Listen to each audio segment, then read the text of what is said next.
Hi, Brian Stecker here again, certified personal trainer and baby boomer fitness expert, where I'm going to talk to you about the things that you need to know for women over the age of 40.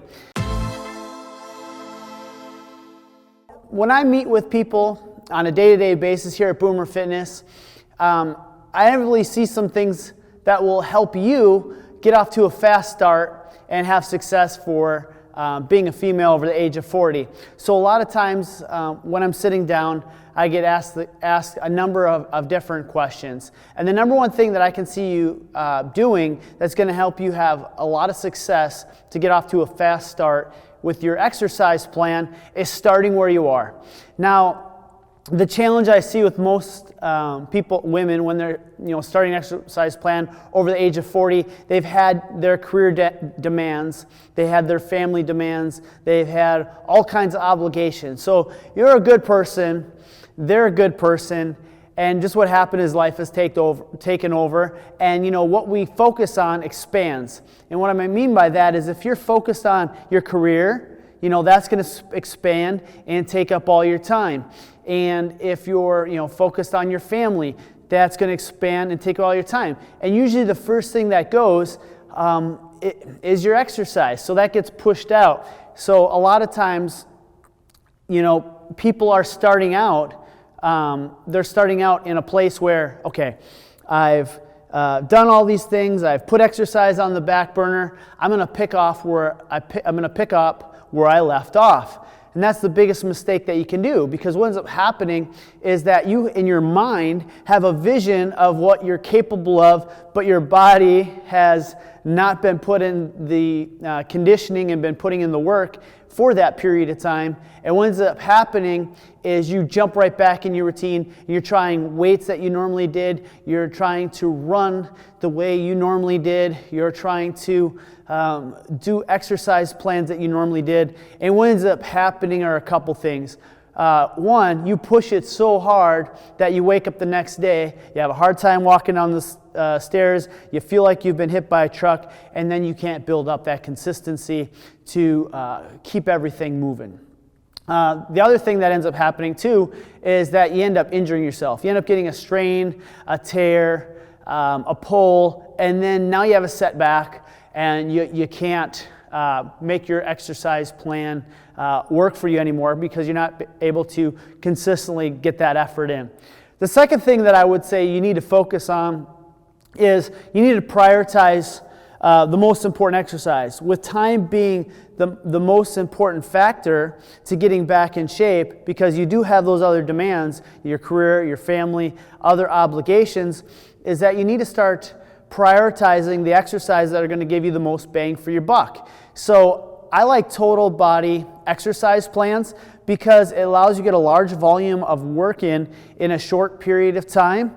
And in order to make big time results, you have to work all those major muscle groups. And by doing a total body routine, it lets you not beat the body up so you can't recover, but it allows you to train the whole body in a consistent way to get the volume and the amount of work needed without burying yourself. But also it's going to help you build lean body mass, maintain lean body mass that maybe you've lost in your 20s and your 30s or even your 40s now because you're getting a slower metabolism and you've lost muscle through the years. So the first thing I would prioritize is my resistance training and a total body routine that's hitting all the major muscle groups. My squats, my deadlifts, my pull downs, my pull ups, my lunges, and my back, like dumbbell rows. So those would be what I would prioritize first. Next, I would prioritize HIIT exercise. Now, a lot of people are thinking high intensity interval training exercise, and they're thinking, oh my gosh, it's going to bury me. It's going to make me feel like I hit by a truck then. High intensity interval training is based off of where you are, not where anybody else is. So what I mean by that is your high intensity interval training could be on a row machine, and you may be able to do 150 to 200 meters, whereas somebody else's intensity could be in a minute doing 200 to 300 meters, and then followed by a rest period where yours may be 3 minutes, whereas somebody else's may be a 1-to-1 where they're going intense for 1 minute and resting by 1 minute. So high intensity interval training with the proper intensity, that's going to challenge you, and challenge you in a way where on a scale of 1 to 10, you're at about an 8 intensity for that 1 minute to 30 second duration, followed by bringing that intensity back to, on a scale of 1 to 10, about a 6. The next thing with prioritizing your exercise is then you would look to do things like yoga, because what that's going to do, it gives you some total body conditioning. It's going to help you with your stability. It's going to help with your and it's also going to help you with your mobility. The next thing with prioritizing exercise is then just general daily activity. Going for a walk, parking a little bit further away, walking the dog, riding your bike, just doing just general activity that's going to expand your calorie deficit, give you the calorie burn that you need.